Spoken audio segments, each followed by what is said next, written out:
Hey everybody, Jason here of Ghostbusters News, and if you're an avid watcher of this YouTube channel, or if you just stumbled across this video, it's pretty apparent I've got a bit of a thing for collecting Ghostbusters merchandise. Like, if I see something and it has the Ghostbusters logo on it, there's probably a 95% chance I'm gonna want to add it into my collection. And that goes for both officially licensed merchandise and some of the recent fan-made offerings. And recently here on the YouTube channel, we featured 4 custom action figures depicting the Ghostbusters in their more casual wear as seen in the original 1984 film. And when I first saw these, I totally fell in love with them. There's only so many Ghostbuster action figures you can get where they're wearing their flight suits and their Proton Packs. So for me, this fan-made custom series was a bit of fresh air. And as I've already mentioned, I've got a bit of a crippling addiction when it comes to buying Ghostbusters merchandise, which of course means, yeah, I had to get these. And despite each one of these figures costing a pretty hefty penny, well, I mean quite a bit more than your store-bought Ghostbusters action figure, I have absolutely no regrets in buying these. I love the figures inside, which we're going to showcase here in a second individually, but for me, strangely, one of the biggest selling points was the packaging. I love the use of the ghost trap up top there with the Ghostbusters title looking like it's coming out of it. We got the caution striping, a picture of the Ghostbuster in their more casual attire. And being that these figures are a bit smaller in scale, you know, when compared to the Hasbro Ghostbusters series, or the previous released Diamond Select Toys and Mattel lines, coming in at 4 inches, the packaging here is kind of similar to like old school G.I. Joe figures, or the ongoing retro reaction line. Now being that I do adore this packaging so much, a quick heads up, I'm not going to open any of these up. I'm typically an out-of-box collector, but for these are going to stay mint on card. Now first, let's start it off with the mouth of the Ghostbusters, Dr. Peter Venkman. And as you'll see on the packaging here, this is the special ESP edition of Peter Venkman, of course based on his appearance in the opening of the first Ghostbusters movie. And I really have no idea how all these figures were created, but I'll say the likenesses here are fantastic to each one of the actors. I mean, to me, right there, that no doubt looks like Bill freaking Murray. When it comes to his clothing, he's got the plaid undershirt, the striped tie, the green jacket, brown pants.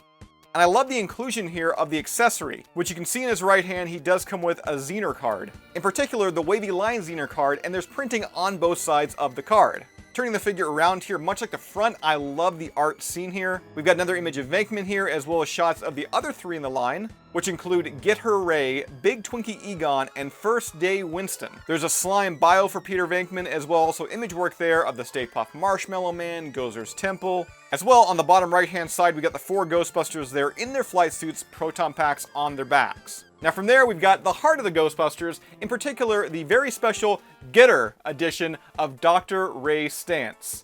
And if you couldn't tell by the name of this figure, this is Ray from the library scene. You know, when they first encounter the library ghost, the Gray Lady. Once again, I love the detail, the sculpt of the head, but to me, where this Ray really shines is the layers of clothing that he's wearing. We've got what looks like kind of like a green golf tee, followed by a blue button-up shirt, and then finally this thick jacket. He's also wearing a pair of brown pants, and you'll see that his accessory is a camcorder. And from what I'm told, this camcorder started out as an accessory from the Teenage Mutant Ninja Turtles line of the 1980s and early 90s, but of course has been highly modified. Turning Ray around to the back here, very much like what we saw with Venkman, it does advertise the other figures in the line. And I love the shot of Ray here as he's exiting the library in total fright. Up next, we've got a figure that just has a fantastic name. It is Special Twinkie Edition Egon Spengler.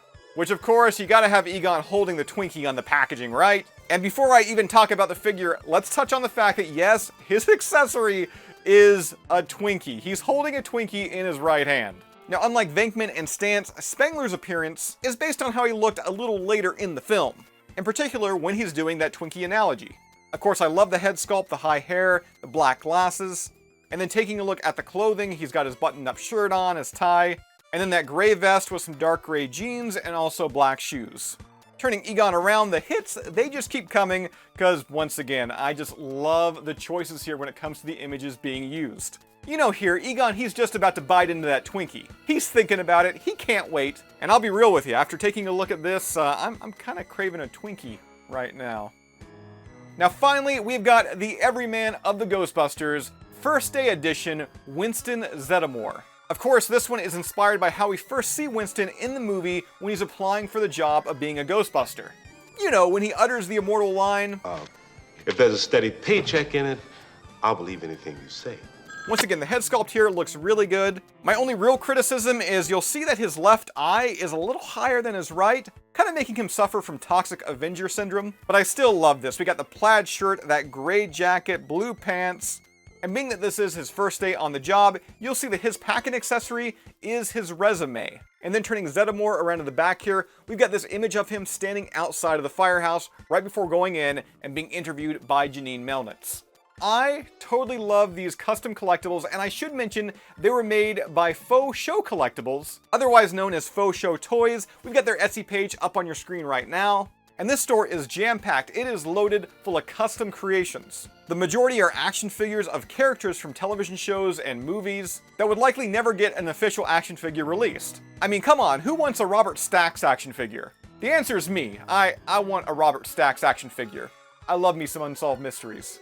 And in addition to custom action figures, Faux Show Toys also makes custom game cartridges. Now, it should go without saying, but these are just display pieces for your collection. The actual games found on these cartridges, they're not the real Ghostbusters because there wasn't a real Ghostbusters game for the NES or the N64. I have no idea what games are actually on these cartridges. I gotta admit though, I am really curious right now, but like I just said, these are strictly just showpieces for your collection, and I love the way they look. So Ghostbuster fans, that does it for this one. As always, be sure to subscribe to Ghostbusters News here on YouTube. Bust that bell notification icon to stay up to date with everything that's happening within the Ghostbusters world. If you'd like to join up with Ghostbusters News, check out our Patreon page. We have a link to that down below in the description, and I'll see everybody right back here next time.